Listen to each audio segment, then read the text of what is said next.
All right, take two. Recording in progress. All right, hi everyone. Take two. Sorry about that. So if ever there's an amazing example of how the Yetzer Hara works, this is a perfect example. And so we'll take this as a teachable moment. So I was spending all this time, like 30 minutes, preparing again before the Shiur to just get myself a little bit organized. And I was just, asking Hashem, please help me to say the right words and in the right way and with the right kavanah and the right heart so that my words come to you in a way that you can receive them. And, that's how I prepare for when I teach. And then literally when we're about to begin, the internet drops. So it appears like that's just an unfortunate event that takes place. But it's not at all just an unfortunate event that takes place. And this is what I'm talking about when I say that in your lifetime, when things are happening and day-to-day life is going on and you have stuff that you need to handle, and it seems like everything starts to kind of like fall apart or there's stumbling blocks and whatever, it's not happenstance, it's the Yetzer. It's the Yetzer Hara trying to prevent something good or some light from being revealed. So in those moments especially, you have to become hyper aware of what's happening and try to maintain composure and try to ask yourself, okay, what do I need to do now to make it through? So instead of panicking, which used to be my complete default mode, I realized that this is what he's doing, and hopefully this means it's going to be an excellent shiur. I really hope that that's the case, and that ultimately together we're going to reveal a lot of light. So let's move forward on that ground, and hoping that that's the case. So I wanted to just ask, how is everyone doing? Did everyone have a beautiful Chagim and you're kind of bounced back from that now and be able to move forward now? Rosh Chodesh Tov to everybody. Rosh Chodesh Cheshvan.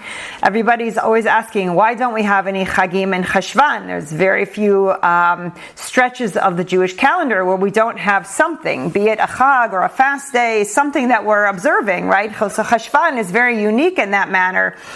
And so some people look at it and they say, oh, that's a bummer and it's a tough month. And Cheshvan, of course, it's tied to the idea of a bitterness, but it's not the case at all. I was reading about Cheshvan and the idea that we have just spent so much time in these amazing heights and connection to Hashem and being so close to Hashem in the last 2 months, especially Elul and Tishrei. But at the same time, all of the people, all of the men who learn day in and day out, right? Technically, all the time that they've spent on the Chagim, it's really actually time that they've not spent in Limudei Torah, in their Torah study. And so I was reading, I wish I could remember who wrote it. It might have been Harav Avigdor Miller or in Rabbi Bitterman's weekly thing, that he's talking about the idea that all of the Talmidei Chachamim that quote-unquote lost time in their study, they need to use Cheshvan to make up for all that time. And so Hashem gives us kind of like a straightaway where we can say, okay, amazing. All of this energy that we've integrated, all of this koach, all of this closeness to HaKadosh Baruch Hu, all of the elevation, hopefully, that we've received from the Chagim, we now have an opportunity to integrate that into our daily lives and to bring it with us with very little distraction and very little anything else taking our attention. So we want to use Cheshvan as an opportunity to go headstrong and headlong into this next month to apply everything that we're learning and all of the insights and all of the action and activity that we need to have in order to implement and move forward with this next year. So really, really take advantage and capture the undistracted time that we have in the month of Cheshvan. And it's a beautiful, serendipitous, quote unquote coincidence that we have our shiur today. It happens to be also Rosh Chodesh, the second day of Rosh Chodesh Cheshvan. So Rosh Chodesh Tov to everybody. I'm going to try to. I have a jam-packed shiur for us this week, as I try to have every week, and I'm going to try to stay on time. But this may end up being a two-part shiur. If I find that I'm really starting to run long and I'm not able to get as deep as I want, and I feel rushed, I'm going to probably pause us at the end of this shiur and pick up in the next shiur. So let's see how the time goes. It might end up being a two-parter. Okay. So the title for this shiur, before we do that, I want to say that if anybody has anyone that they want to dedicate the shiur to, refuah or shidduch or anything, please, by all means, you can go ahead and type it into the chat. I want to say refuah shlema for Daniel ben Hana, and there were actually a few refuah shlemas that were coming into the chats. That I'm just telling Hashem that I have in my intention that those refuah shlemas that I read earlier today, that those people should be included in the intentions in the schus of our learning together today, in the shidduch also of Aviva Bas Bracha, Yeladim for Eitan Yoav and Elisheva Rivka. Anyone else wants to put here, please put in the chat, and for whatever it is that they need, and in the schus of our learning today together, that Hashem should grant it, and that we should, Bezat Hashem, together move forward quickly towards Mashiach. We're awaiting every second for his arrival. Okay. So, and my thank yous are, of course, to HaKadosh Baruch Hu, and in this case, for this shiur, also to my husband, Shaul ben Hana. He helped me a lot with some of the sources for this learning today, and I'm very thankful to him for that. Okay, ready? How are you guys? Everyone is always so quiet. And I am only seeing Gabriella, but I hope everyone is doing well, and feel free to, on video, show yourselves and speak up and say hello.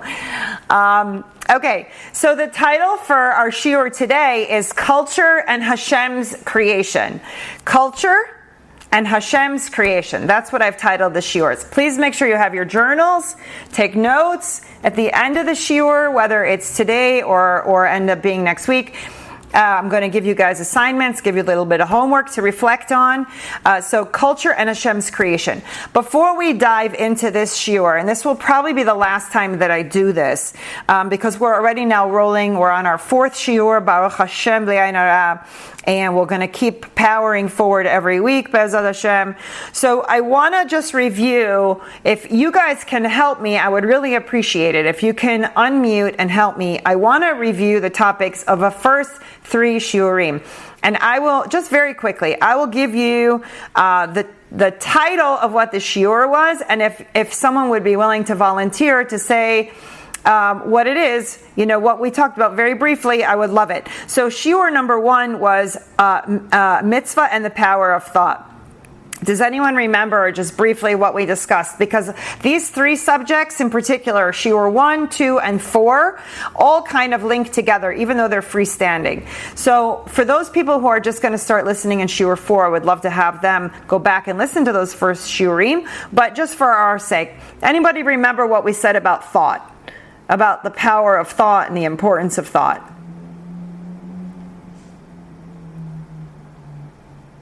Anybody want to share? Especially because we're audio recording. Gabriella, unmute yourself. Yeah. I wasn't here, so. Oh, okay. For the first one. Okay. So. Anyone else? Julia, you always take great notes. You wanna say? Thank you so much. We talked about how thought is one of the most unique gifts that Hashem gave human beings other than the other creatures created, and that it was our tool to both motivate us and to connect with Hashem, but that we shouldn't overthink for fear that it could stop us from actually using that momentum in achieving the goal that we're thinking about. Okay, excellent. And the whole idea that the power of thought, the ability to think, the ability to choose, the ability to reflect are all uniquely human, all uniquely gifts to the human being, and is what differentiates us uniquely from all other aspects of creation. Thank you very much. Shiur number 2 was the essence of leadership and Hashem's expectations. Does anyone remember what the key takeaway was from that shiur? I really loved what you explained, the difference between transformational and transactional. Yes. So it was basically the difference between transactional is we do something just like nothing is really growing from it. It's just like, I get some, I go to the market, I buy apples, I give the money, and I'm done. Yes. There's nothing special about it. But then the transformational, which is our goal or what we want to aspire to do and to be, is in every aspect of our lives and with every relationship or any interaction with anyone in our world, to make that moment transformational as much as we can. So basically, we create a connection with the person. We see how could this interaction with that person be, how can I make it, make something grow or inspire or have an impact, basically. So it doesn't just end there. It just kind of, from there, it could grow or expand into something else. Exactly. Thank you. Yes. Excellent. Excellent recap. So that was really the primary takeaway from Shiur number 2, was this concept of transactional versus transformational, and how every little thing that we do in our lives can either be transactional or transformational. And that can be even within our own thoughts. It can be how we relate to God, how we daven. It can be transactional. It can just be saying the words and showing up where you need to show up. Or it can be transformational in terms of how you reflect, how you engage, parenting, relationships, moving around in the world. All of that can be transactional or transformational. Okay, thank you very much. So I wanted to, before we jump into, and then the third shiur was basically, we processed a little bit about our holiday experiences, and Breshis, it was a shorter shiur and a little bit more simple, but nonetheless, hopefully encouraged you to take with you what you got out of the Chagim. Before we jump into this shiur, I wanted to remember, I always like to bring tzaddik, about tzaddikim into the shiur, and so this week we have the year site of Harav Maran Ovadia Yosef Zatzal, and his Yahrzeit is on the 3rd of Cheshvan, which is October 28th. So if you want to light a candle for him, you can. October 28th, I don't know what day that is. It's coming up, I think, Friday. Let's see, today's the 26th, 27th, 28th. So it would be, I think, Thursday night and Friday. I want to just read a little bit about him from the Tzaddikim app. He was an absolute giant in our generation. They say that there was not anyone like him before for hundreds of years, and not anyone like him since. It says Rabbi Ovadia Yosef was a Talmudic scholar and authority on Jewish religious law, halacha, and longtime spiritual leader born in Iraq. He was the Sephardi chief rabbi of Israel from 1973 to 1983. His responsa, which are psakim, psak halacha, were highly regarded within Haredi circles, particularly among Mizrahi communities, although he really did psak halacha for really all communities. And he was regarded as the most important living halachic authority. I can tell you that he was, his psakim, and one thing that was very unique to him was his rulings on agunot. So agunot are women who are essentially, they need to be determined whether they are widows or not widows. And there are rulings, for example, if a man, let's say, goes off to war or goes missing, the woman obviously cannot get married until one of two things happens. And this is all obviously chas v'sholom lo aleinu, that the man is either declared having passed or she's issued a get. And these are extremely difficult cases, very, very complex. Not only from the standpoint of what's happening here, but even in Shamayim, the idea that no rabbis wanted to take on that responsibility of making a determination about if a woman is considered married or not married in Shamayim. And Rabbi Ovadia Yosef was not only uniquely qualified, but had the unique ability and heart to take on these cases, and he took them so seriously. And he uniquely handled, I want to say, if I recall, hundreds of those kinds of cases. Don't quote me on the numbers, but I know that there were very few people willing to touch those cases.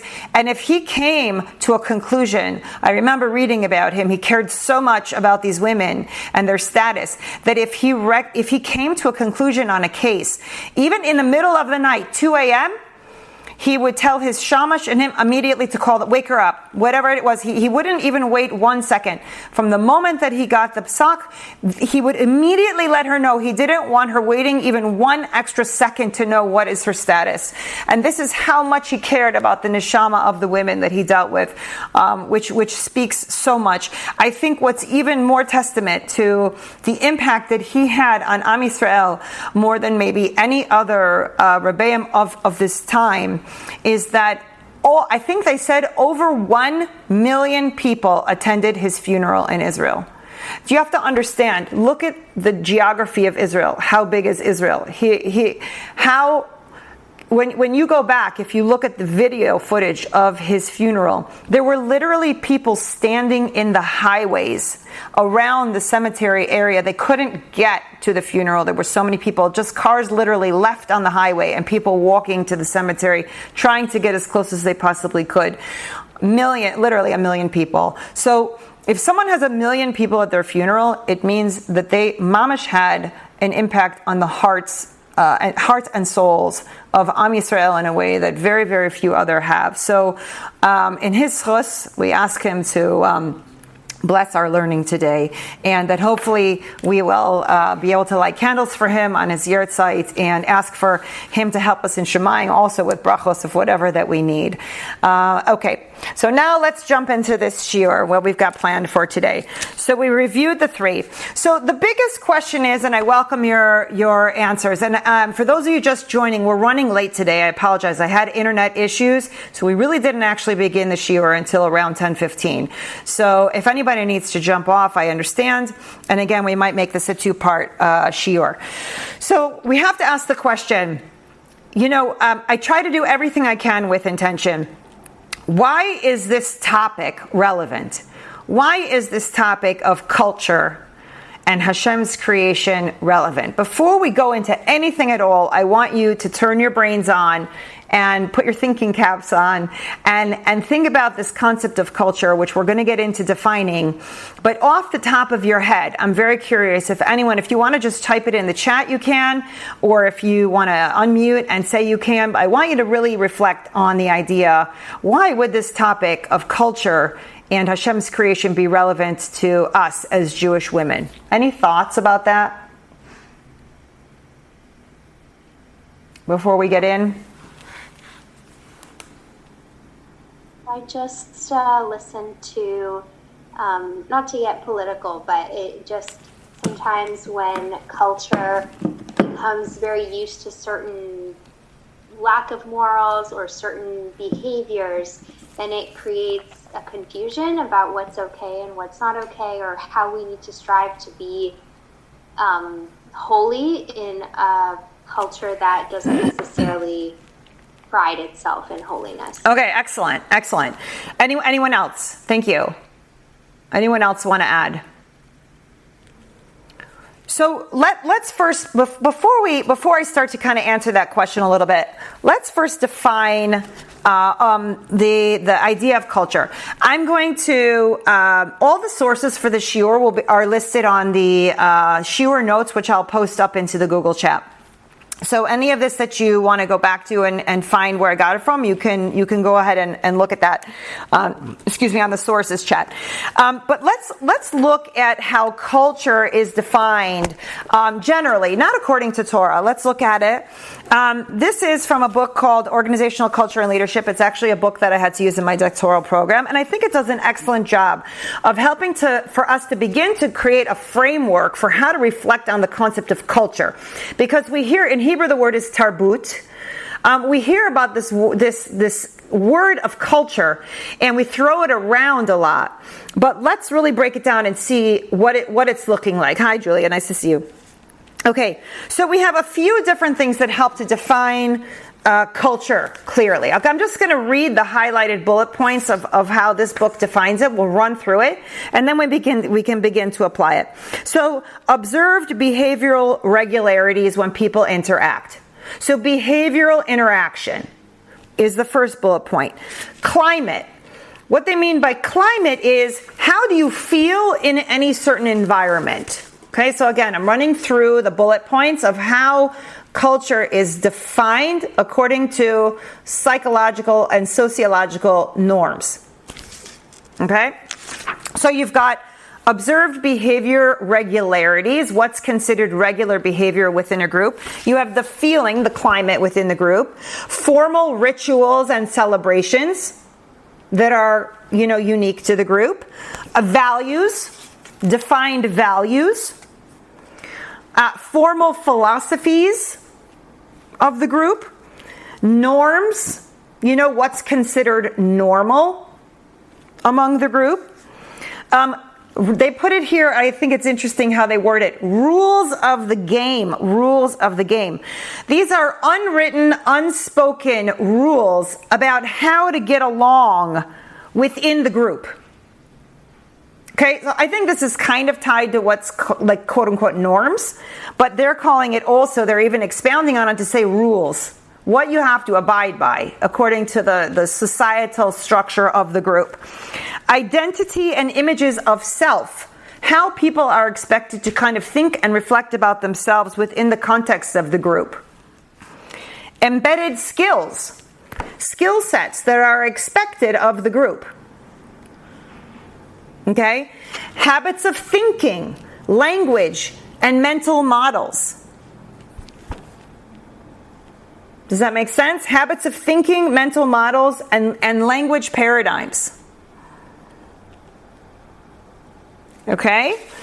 Shared meaning.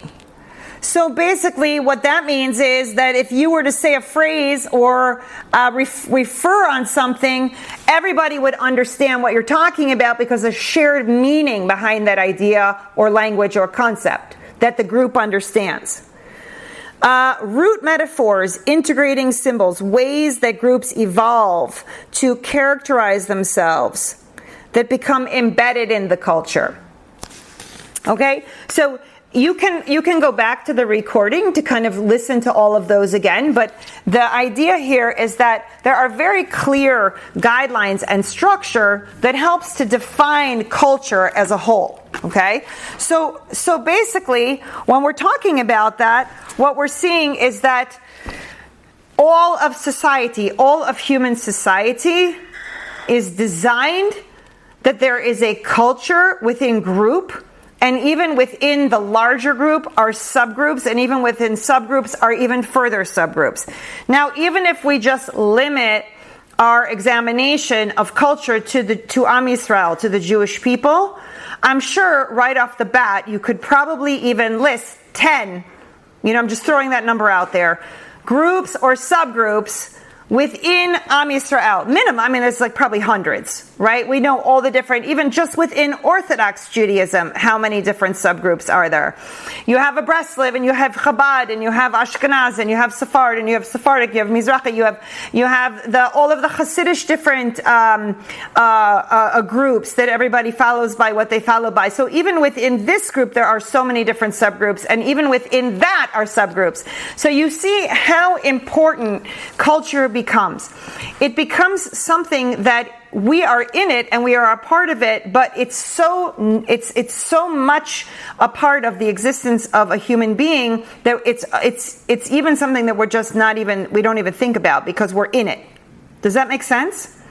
Now, the first question that I want to pose, and it's no coincidence that we happen to fall within this week, and I had come up with the topic before I even made the connection, is what is our parsha for this week? What is the parsha this Shabbos?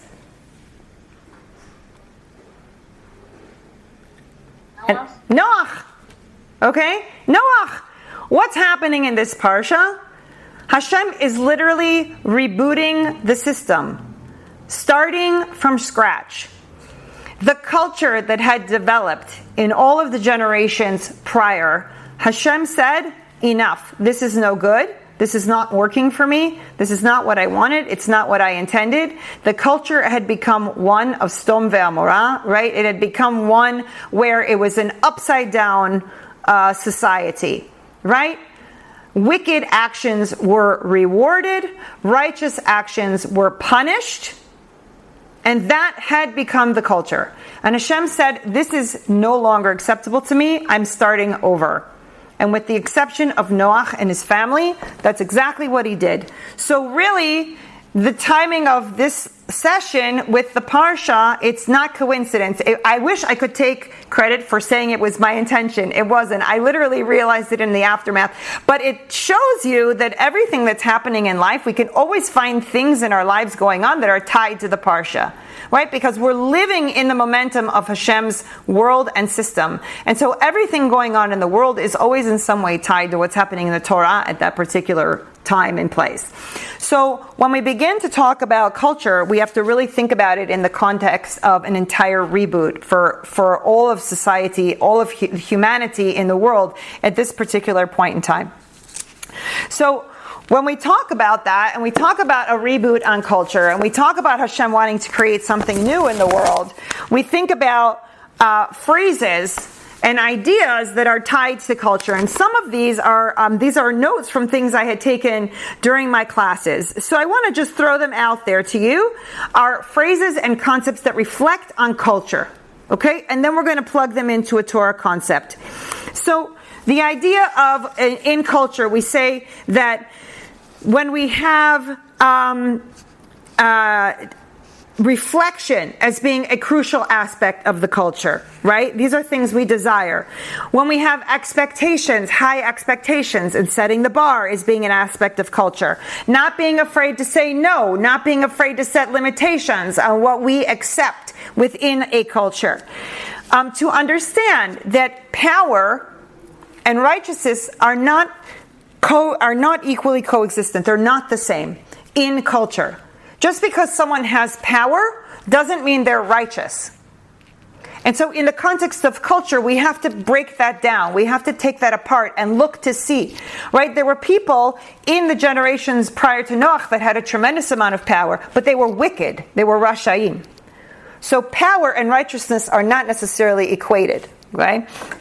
Having to understand what you stand for in a culture. These are crucial aspects. Following through, listening and communicating within the context of culture. Understanding where do you fall in a culture.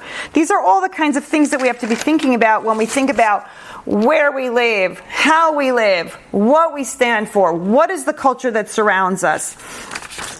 So, in Rabbi Bitterman, in his weekly Torah Wellsprings that he put out, and I wish I could remember which week it was. I was trying to find it, but I have so many of them collected, it was really hard to find. But I will tell you something that I remember very explicitly him writing about in there, is that there is nothing more significant or important that a person can choose, and in particular that a Jew can choose, other than one's environment.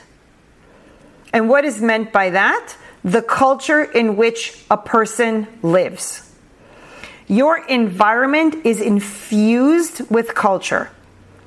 Every environment that you're in, your home environment, your work environment, your neighborhood, your community, your religious environment, where you live, your geography, all of those layers are infused with culture.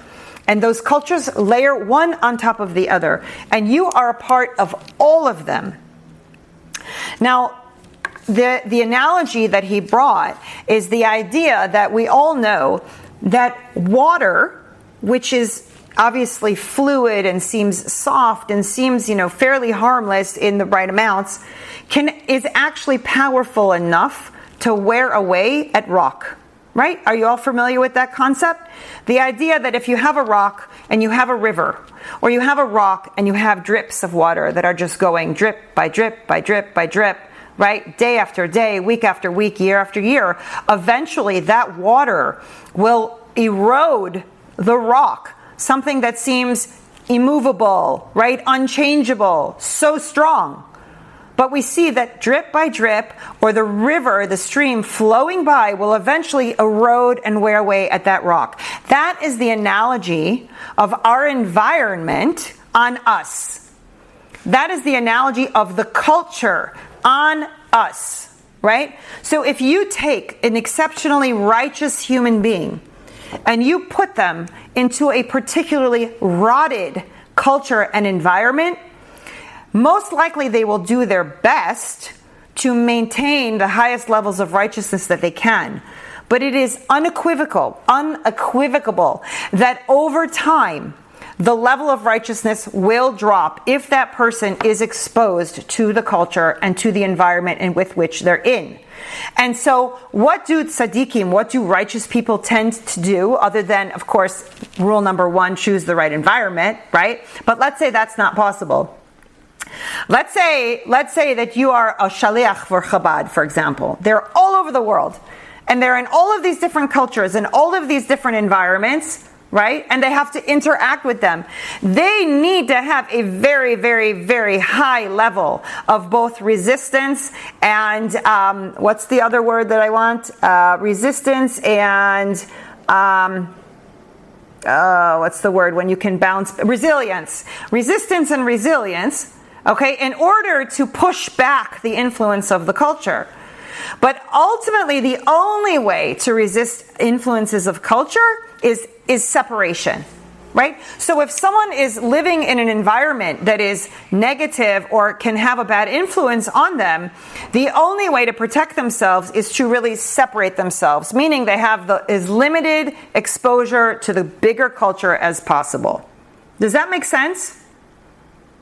Yeah, I mean, pardon me?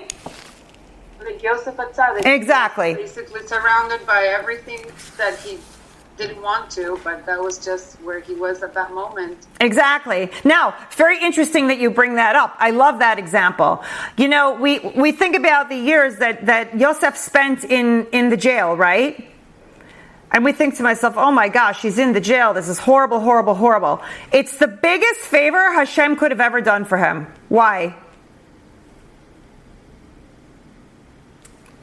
To keep them separated from seeing things, I guess. Yeah.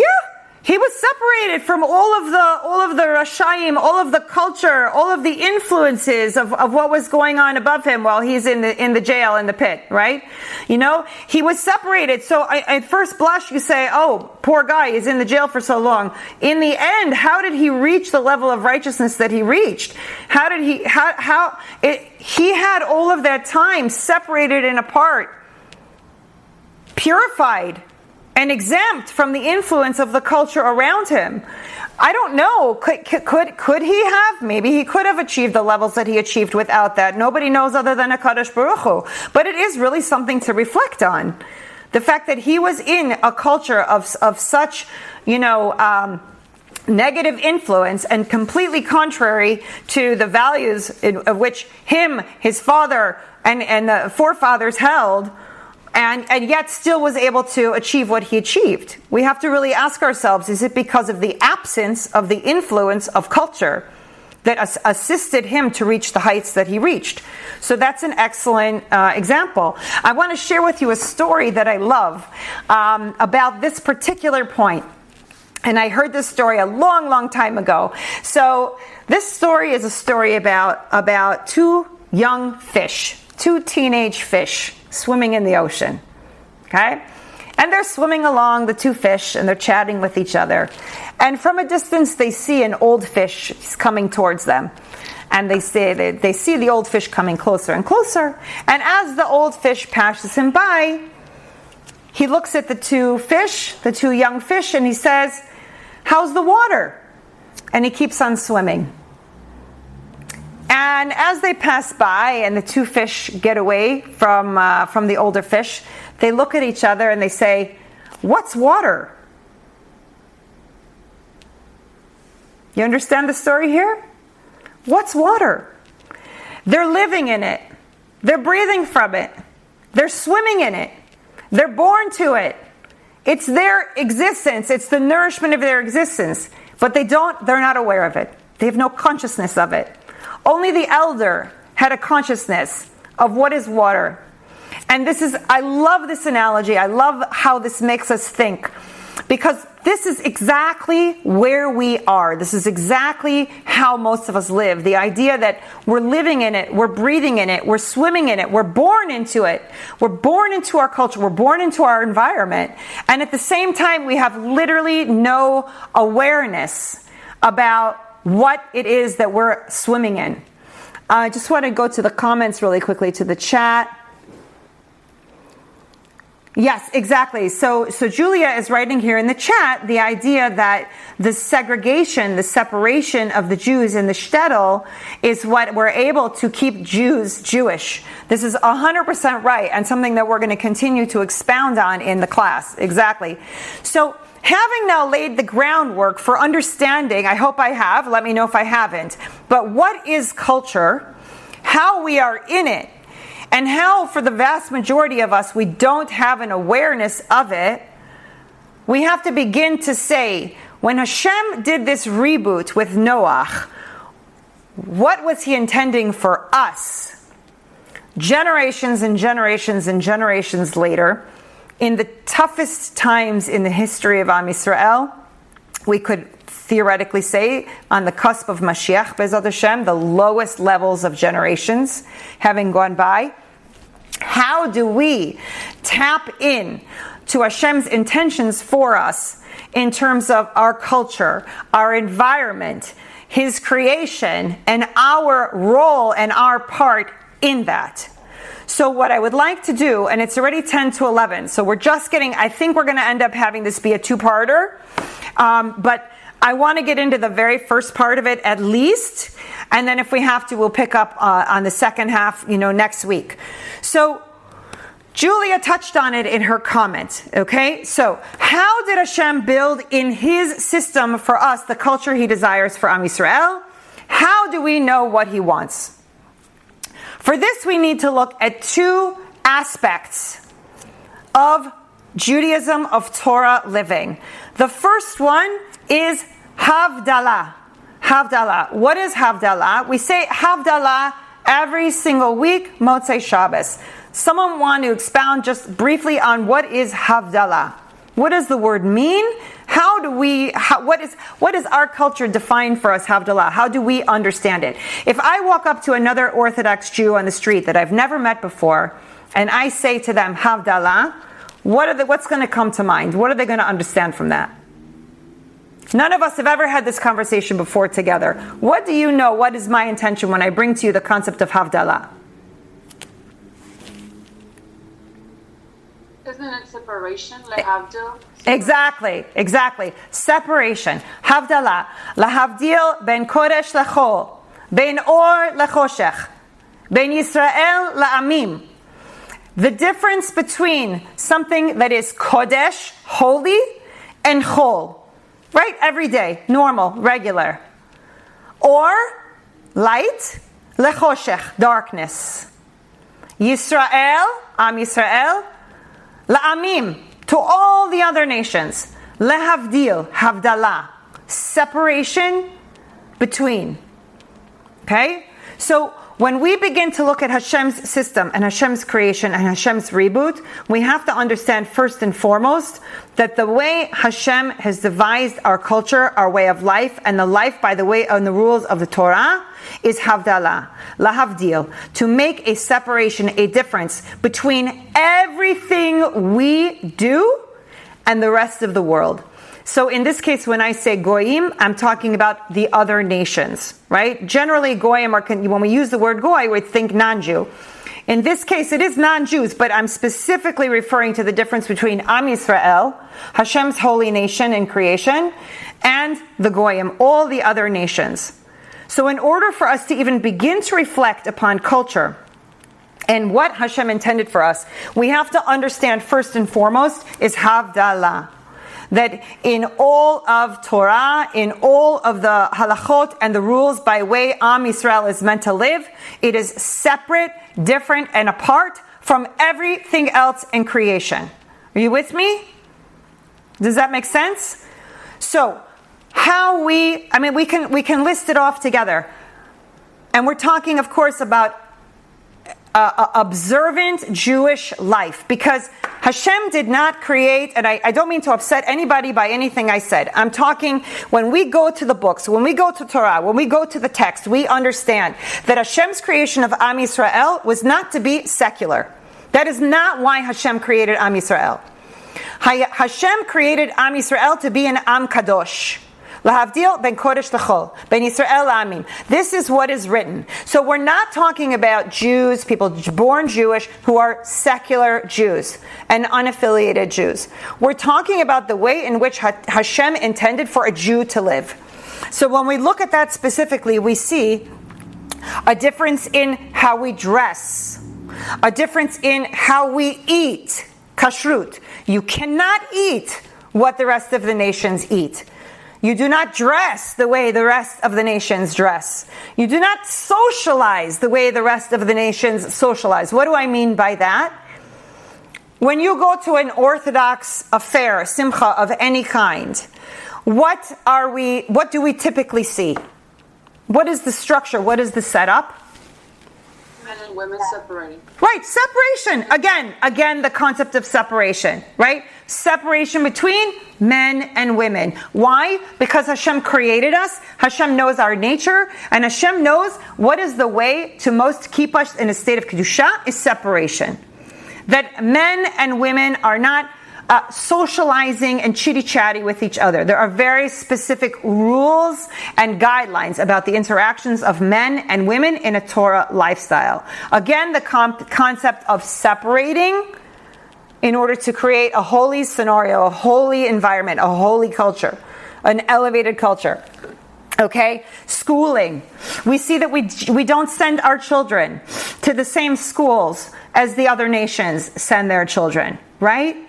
What is something that uniquely separates the Jewish community, even for that matter, non-affiliated Jews, interestingly enough, even Reform and conservative Jews have a tendency to value, less so the Reform, but conservative, modern Orthodox, and certainly Orthodox, have a tendency to value Jewish education in a Jewish environment, Jewish day school. This is something that all of the other nations know about Am Yisrael, is that Jews value education and value the education of their children and the environments in which their children are swimming. Right? Because that's what we're doing. We are swimming in the environment. If we put our children in an environment that doesn't support a Torah lifestyle, and of course there are reasons why people need to put their kids in public school. Nothing I am saying should ever be taken as a judgment on anyone's decisions, on anybody's choices. I am merely speaking to what is written and what we see how Hashem structured the world for Am Yisrael. Okay? So please, nobody listening should take any offense to anything I am saying. Is not intended as such. I know there are always scenarios in which there are exceptions and people need to do what is best for their child. I am not making reference to those particular scenarios, okay? I myself, with all of my kids, have had to make decisions in the past, and it looks contrary to what I'm speaking about right now. But in those cases, you put in other supports and other pillars and other types of things to help your child swim in whatever environment they need to be in, okay? But schooling is another major thing. Structure of our time is different and separate. Lahavdil, right? We live our lives according to the calendar, the Jewish calendar. The rhythm of our week is surrounded by about Hashem's crown of His creation, Shabbat, right? We live by Chagim. We live by nets. We live by Zmanim for Tefillah every single day. We live by the sunrise and the sunset. That is our culture. That is our environment. That is how we swim, according to a Torah lifestyle. So we can see that down to the most minute details, we live even with our spouse according to separation, right? Taharat HaMishpacha as a perfect example. We separate and we come together. Even within the context of marriage, we find embedded in the Jewish home that is living a Torah life, separation in order to elevate. Make sense? So when you begin to open your eyes and break down the culture, a Torah culture, Torah living, an environment and a culture dictated by Hashem's structure and system, we see that integral to his creation is the concept of separation. This is a key and something uniquely to Am Yisrael. Separation is a pivotal, foundational concept to Jewish and Torah culture.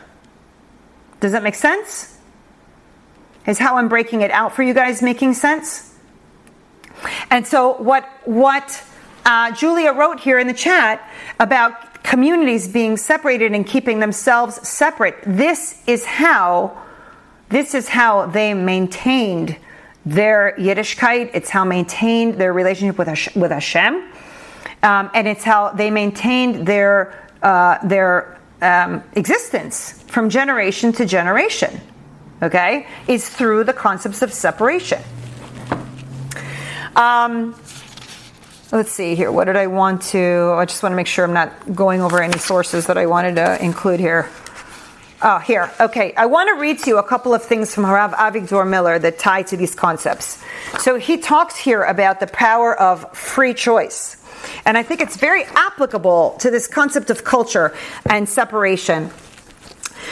And here he's talking about the concept of free will, okay? And he raises the question, he says, the fact that a man is born from ignorant or irreligious parents does not mean that he cannot become a great tzaddik. So what is he saying here in this sentence? He's saying, if someone was born in to a culture or an environment that was not a Torah culture and a Torah environment, it does not mean that they cannot reconnect to and become a part of that culture and those environments that will support him to become someone who is righteous and a tzaddik. If he chooses, then HaKadosh Baruch Hu will not prevent him from reconnecting to his source and reconnecting to the culture that can help to elevate him to such a level. And the fact that a man is born into a culture of tzaddikim, he's born into a religious home, he's born into people, into the life and the home of someone living a Torah life. The fact that his parents are complete tzaddikim does not mean, chas v'shalom, that he's going to be someone that it means, chas v'shalom, that he too can be subject to the external environment and lose his sense of righteousness and lose his sense of connection to that Torah culture. Right? The fact that he's born to religious parents doesn't mean automatically that he's going to become a saint. He has a better chance at it, let's say, because he's born into an environment and swimming in an environment that will promote that. But it's no guarantee.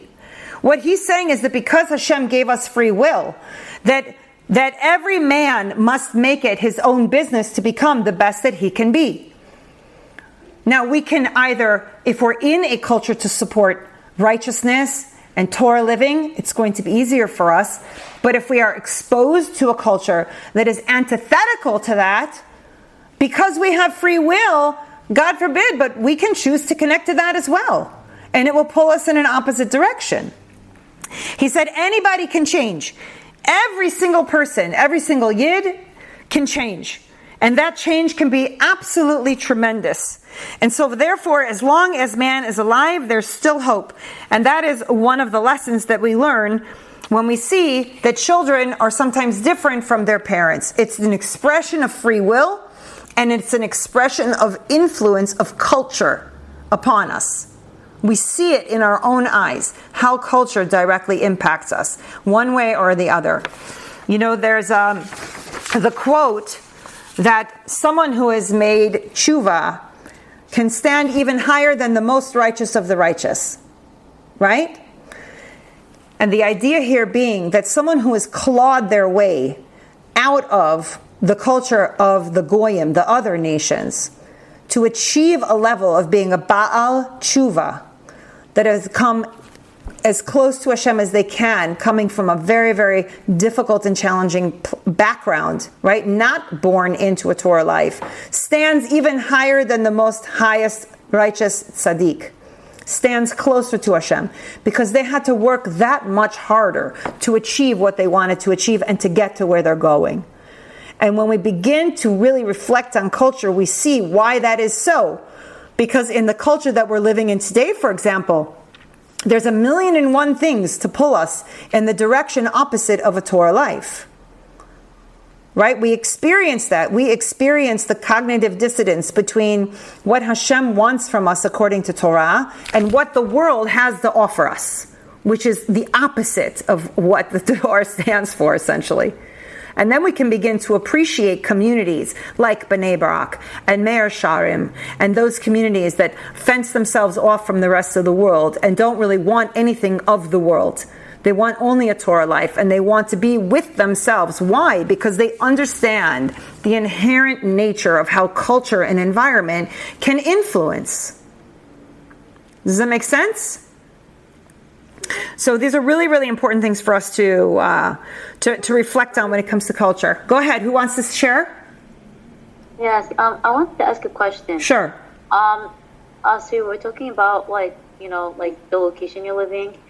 So what happens if you have no choice and you're living in an environment where you're not living like in Mikol area or like Mea Shearim, and you have no choice. You have to live in an area where people are not really religious, like they're Jewish, but like they're not so observant, and like you don't see really any Judaism around. And it's really hard, like especially let's say like from before, let's say you were raised in a Jewish environment, suddenly you were forced to go live in a non-Jewish environment. What are you supposed to do? Because sometimes it gets really hard. It's an excellent, amazing question, and a perfect question for this Shiur, 1,000% relevant. Let's talk about it for a minute. So we have to understand that as we reflected on in the very beginning, there are layers of culture, okay? So before I even go there, here's what I want to say. I appreciate what you said. Sometimes you don't have a choice. Now, if you were to say that to some of the greatest Rebbeim, right, in past days, their response to that sentence would be, there is always a choice. Now, I'm not saying that. I'm telling you what I've read is that their response is there is always a choice. Meaning, when a person wants something or wills something enough, Hashem will often help them go in that direction. Now, that can go either way, right? When someone wants to go on the bad path, Hashem will help them to go on the bad path. When someone wants them to go on the good path, Hashem will help them to go on the good path. So I'm throwing that out there, not to judge, just for reflection, right? There can always maybe be some aspect or some element that after deeper exploration, that there could be a plan put in place to change a location. It might take months, it might take years, but there could be seeds planted for change, even though it might not be immediate, that could be considered. So I'm just throwing that out there as a reflection. But let's just talk about the person who, let's say, they're married to someone who has a job, and that job happens to be in a certain city. And like you're saying, you're not surrounded by religious Jews all the time. You're not seeing that. If you think about it, in the scope of the world and the number of religious Jews that exist, the vast majority of Jews in all the world are not in environments that support a Torah lifestyle. Very few, in comparison, are living in those cities where you actually are going to go out of your house and see people with black hats and kippot and tzitzit and women with shadels and techels walking around and going shopping. Very few places in all the world are like that. So the vast majority of people, of Jews, are faced with being in environments that are challenging to their Yiddishkeit. So the question that you pose of how do you handle that is now where we get into layers of culture. There are certain layers of culture that we have absolutely no control over. When you walk out of your house every day and you live in a city where there are some Jews, but it's not particularly Jewish, or even you live in a city where, for whatever reason, you have to live there and there are very few Jews, you have no control of what's going on in that outside world. When you walk out your front door, you have very little control on the environment that you're in. Okay?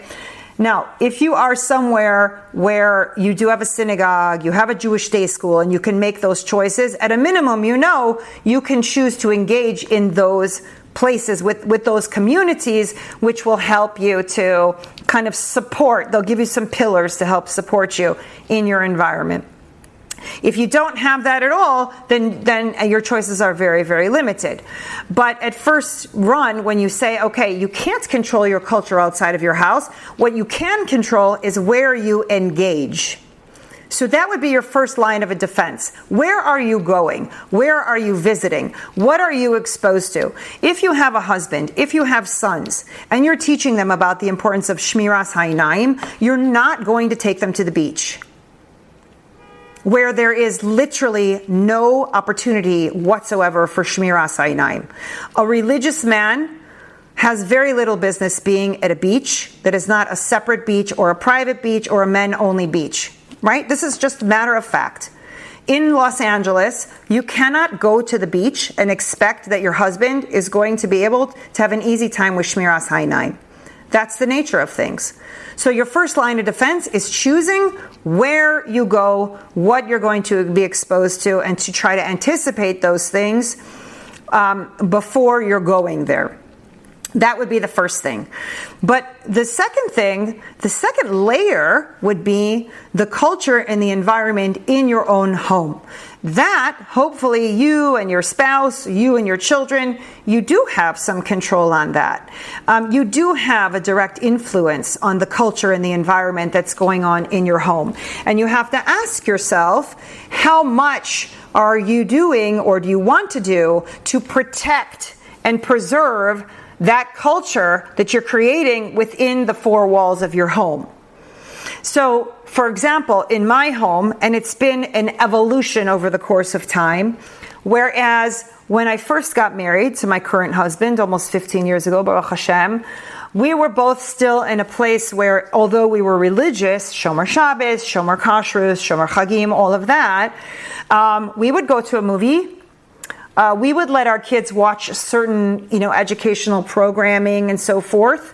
And over the course of years, that was phased out. And so now the culture of my home, where we hold, is that there is virtually nothing from the outside world allowed into the walls of my home. The culture that I have worked and continue to work to create in my home is 100% Torah. Now, my husband works. He's not a kollel guy, right? So that immediately means, and I work with him, we run a company together. That immediately means that we have exposure and interaction with the outside world. But the degree to which we allow that to come into our home and the degree to which our children are hearing that stuff going on, we do our best to try to limit. There are no more movies. There are no more secular books in my home. If my kids want to read, and by the way, because I worked on this in such a way that I wanted them to be on board with me and not feel like I'm shoving something at them, they were very much a part. I engaged them to be an active part of creating the culture in our home. And this went on over the course of years. This is not the kind of thing where you can do a light switch, where you just flip the switch and expect that all of a sudden you're going to have another culture in your house, right? Certain things you can move a little more quickly, but generally speaking, you don't want to operate like that where you go from black to white, because if you go from black to white, the chances are that for as quickly as the switch can flip on, it can also, God forbid, switch off, right?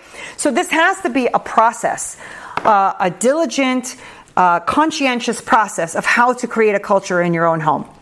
And this, I only see your name as OK. I don't know what your first name is, but the person who asked the question, this is where you have your biggest influence and where you can take the reins of what you are surrounding yourself with in your home and the environment in which you are creating around you. So, for example, take the non-secular books that we've eventually got rid of in our house. We're almost down to zero in our house. as opposed to the kids reading all of the popular, Captain Underpants and I don't know what other shiur books, that all kids, young kids like to read, comic books and this and that. I started to turn them on to biographies of tzaddikim, and there are incredible books out there, children's books and adult books, for whatever age your kid is. I started to get them. I would challenge them that we would go to the Jewish bookstore and I would let them each pick out, let's say, 3 books about tzaddikim, and then they had to come and report back to me what they learned about that tzaddik, and then we would find out when is their yahrzeit, and then we would find out, we're going to light candles for them, and then we would see what is their specialty. This tzaddik specialty is about parnasa, this one is about shidduch, and this one is about briut, health, and I got them involved in getting excited about that. And from there we began to read all the things about Parshas HaShavua, and that became the culture in the home. And I told them anything that they read that was about non-secular stuff I was not interested in hearing about, right? This was in the beginning. But anything that they read that had anything to do with Torah, I wanted them to come immediately and tell me all about it. So they got attention from me for those types of conversations. And they did not get attention from me for all the other stuff. And slowly but surely, over the course of about a year, they lost interest in anything having to do with the secular books, and they gained interest in everything else Torah related. And that's how you slowly begin to shift culture in your home. For every family, it's different. Every kid is different. If kids are, there's one other thing that Rabbi Avigdor Miller talks about significantly about culture and environment in the house. It's very interesting what he says. I'm quoting him. These are not my words. He talks about, would you ever go to the sewer and take buckets of sewage and come into your front door and dump the buckets of sewage out into your home? Right? No sane person would ever do that. We would never go and take sewage and bring sewage into our house.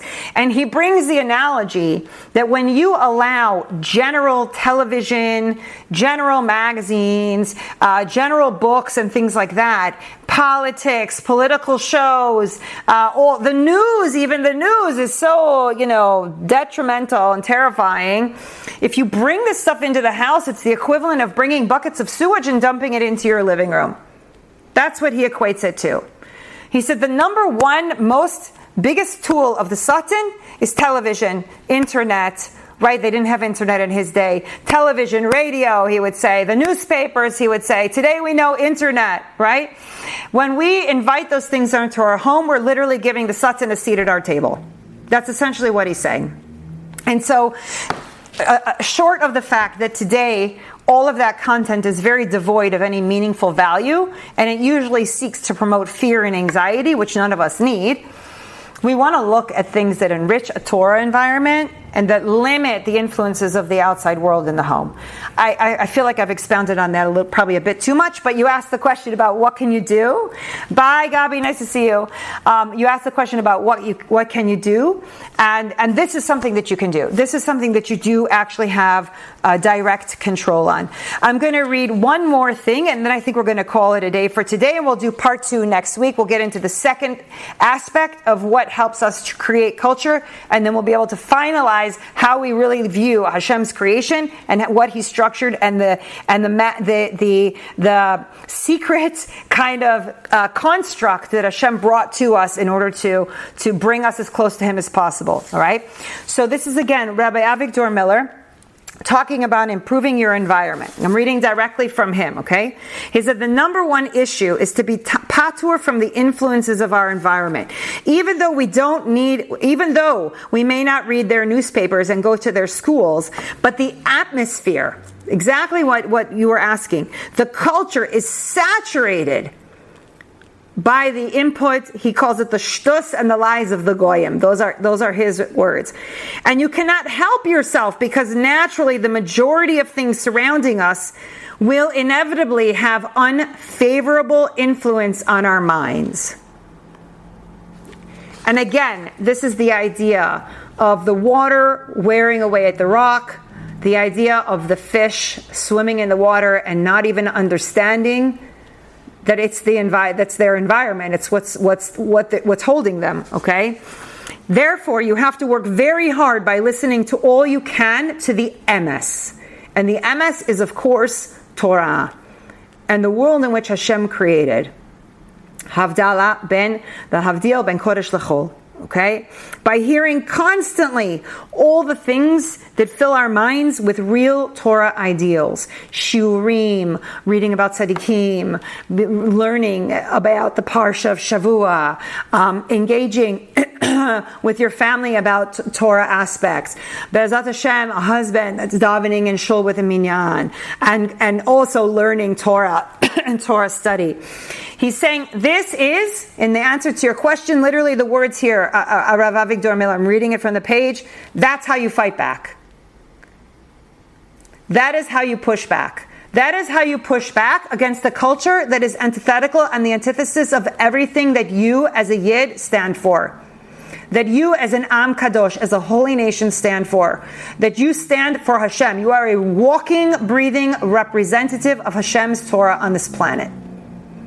And so when we talk about environment, when we talk about culture, we need to take all of these things into consideration to understand that part one of how we create a culture and an environment and understand Hashem's creation and the reboot that He did from the time of Noach, of which we are all descendants, is the idea of Havdalah, separation. So I'm going to pause here in part one of the Shiur. I'm going to give you a homework assignment that you can do between now, you can do reflection in your journal between now and next week.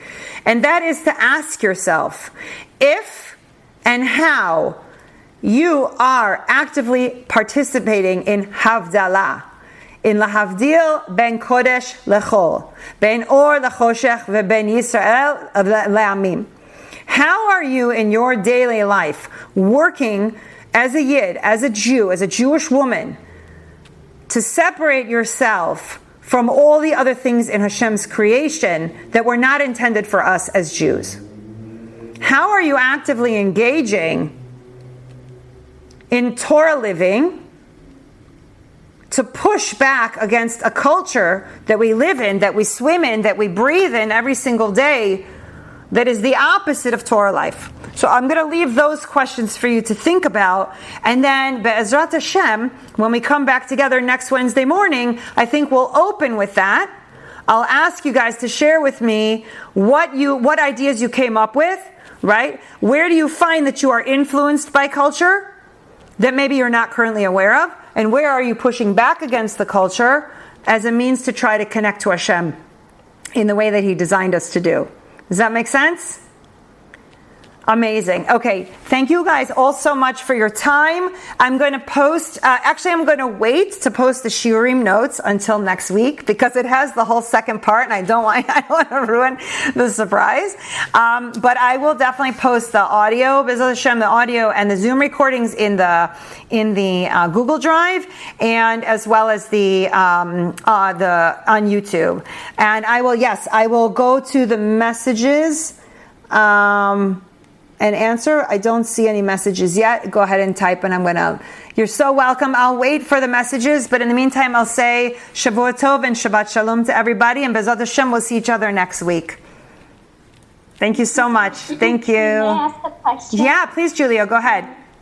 So I resonate very much when you say there are things in creation that weren't created for us as Jews, and I think that that's an important thing to keep in mind when we talk about the outside world, because we have to also acknowledge that there are faithful non-Jews who don't believe in Hashem, but they believe in, our they're Christian, but in some ways it's by turn of history. Sometimes the most religious Christians today are Jews' biggest allies when it comes to Israel, even if their motives are different.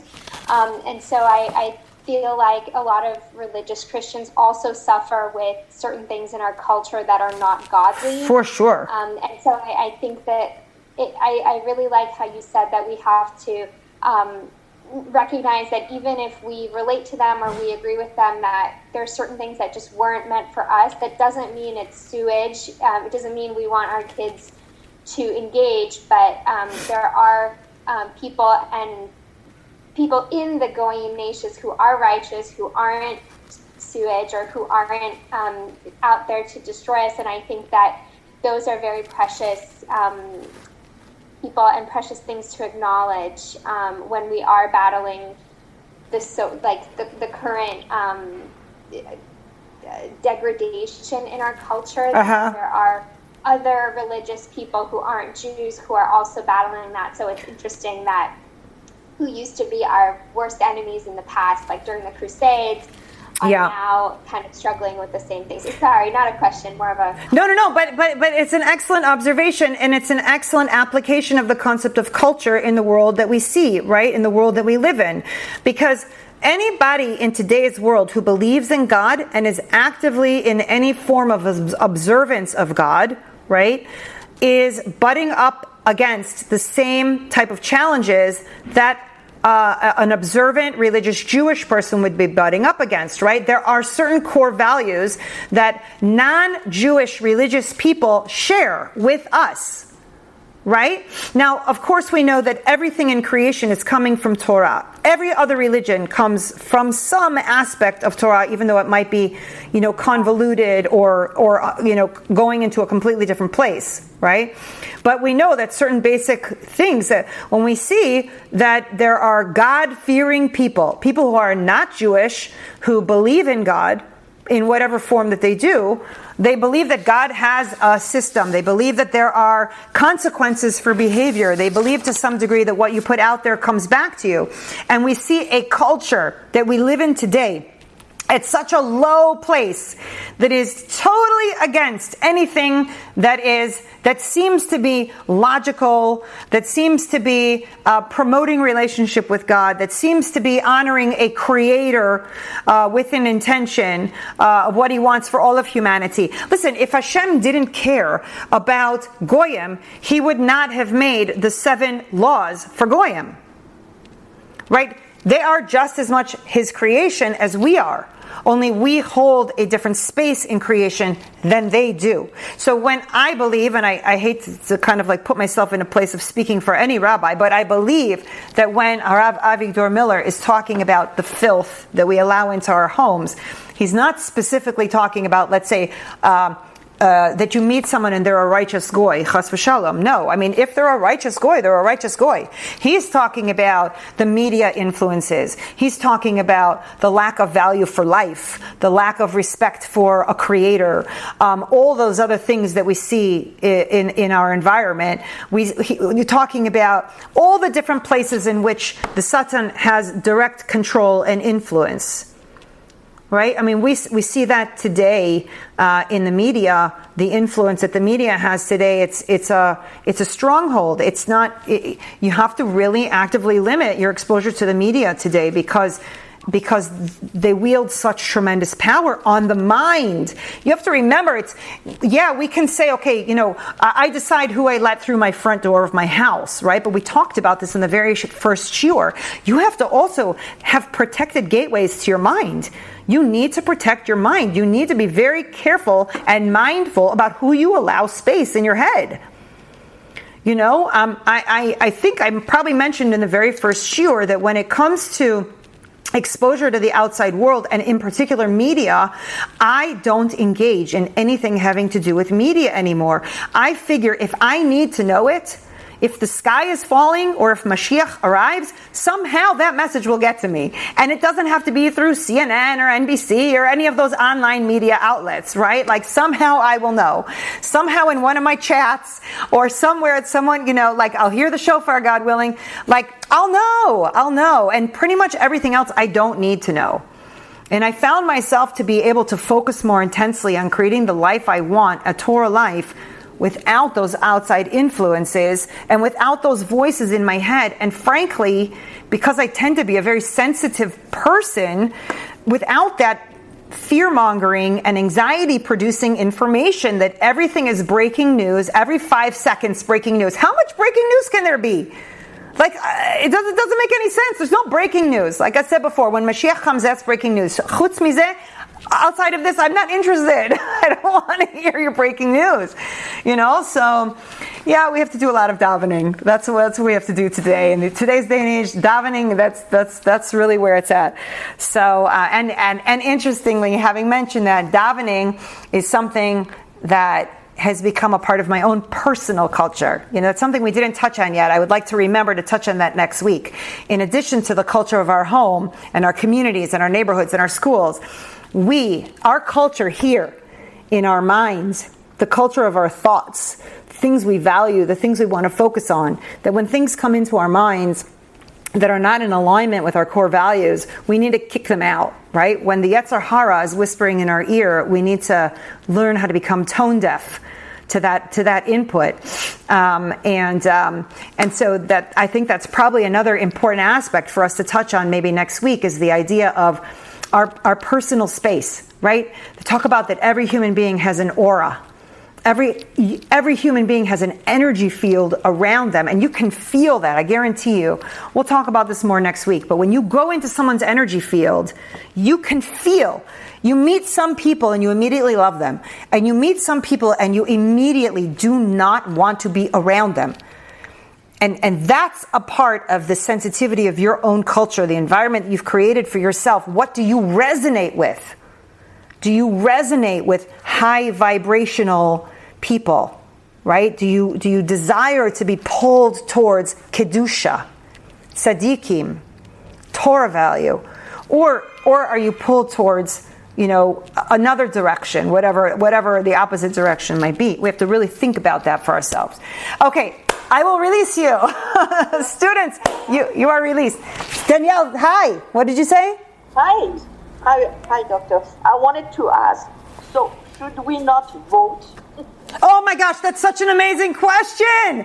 My husband and I were just having this conversation. Oh my gosh, it's such a question. I don't even know who to ask it to. It's like, okay, so in the end, my husband and I are deciding to vote. I mean, it's like this. Here's how we're doing it. We say, Hashem, we know that you're in control. We know that whatever is going to happen, it's because this is what you've destined to be and this is what you've chosen, and we accept it fully. Right? So whether that means people are going to come into office that are going to support and help the Jewish people, or chas v'shalom lahavdil, either way we accept.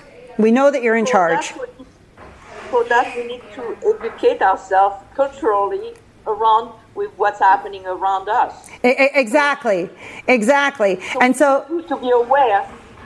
Yes, go ahead.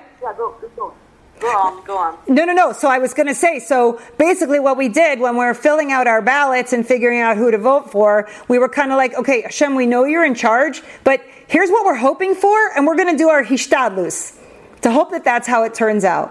But in the end, whatever you decide, we accept.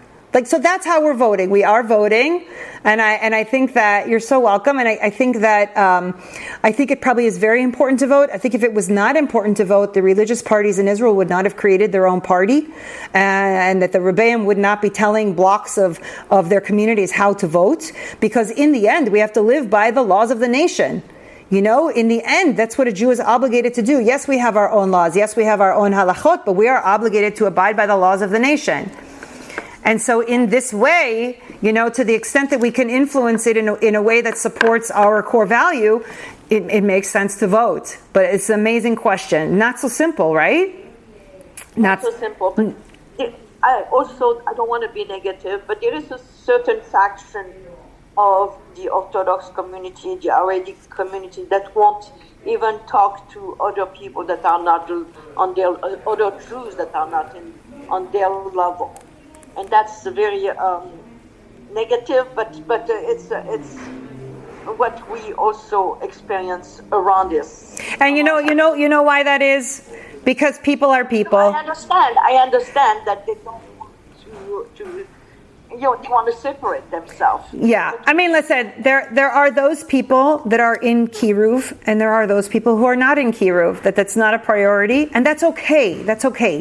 everybody was put on this planet with their own role, and everybody has to fulfill that role, and some people feel more inclined. I just heard this yesterday. Oh, Rabbi Y.Y. Jacobson, he put out a video, and he talked about the difference between Avraham and Noach. And he said, Noach built a teva for 120 years, and you know how many Baalei Tshuva he made? 0. Avraham Avinu made hundreds and hundreds and thousands of Baalei Tshuva, right? Each of them in history, right? Noach, the descendants of Avraham, each of them played a different role. Go ahead. That's a good point, yeah. Right? I never thought about it before. I mean, it's amazing. It really goes to show you. The role of Avraham and Sarah was to begin and kick off the Jewish nation. Avraham and Sarah being the first real Jews to ever live. And their role was to build up the Jewish nation. Noach's role was different.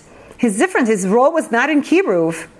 Could he have maybe, Yeah, but isn't it against our Jewish ethics that you should not speak to certain people? I think there is a lot to say about this. Explain that last part a little bit more. Let's say when you cross someone on the street, especially on Shabbat, and they won't even look in your direction, and they won't even say anything Shabbat Shalom or Good Shabbos or whatever it is, but they won't even. So, and they will turn their head completely away. Oh, okay. Now I understand what you're saying. Now I understand. Okay, so here's what I'll tell you about that. It's an interesting question. When you get into certain aspects of religious practice, right, and in particular, I can't speak about this from the standpoint of women to women. There's no reason in the world why one woman should not say Good Shabbos to another woman. There's literally nothing. There's no reason, nothing, right? But let's say you're walking, and this happens to me all the time. I'm walking down Beverly, and I'm walking to shul or whatever, and I'm passing men on the street. I don't even I look down and I say nothing. And their job is to look down and say nothing to me. They have zero obligation, and in fact, really, they're kind of forbidden to look at me and say Good Shabbos. They're not supposed to. If they're doing Shmiras Einayim and Shmiras Lashon, they have no reason in the world to wish me a Good Shabbos. They don't know me. I'm not their wife. I'm not their sister. They should have nothing to do with me whatsoever. And so, even with men between men. So exactly, there's no reason in the world for that to be, and that I can't address. I can only address between men and women that there would be a halachic reason why, let's say, you would pass by someone and they would not say Shabbat Shalom. That I understand. Yeah, exactly. So, but men to men, women to women doesn't make any sense. Yeah, it's just personalities.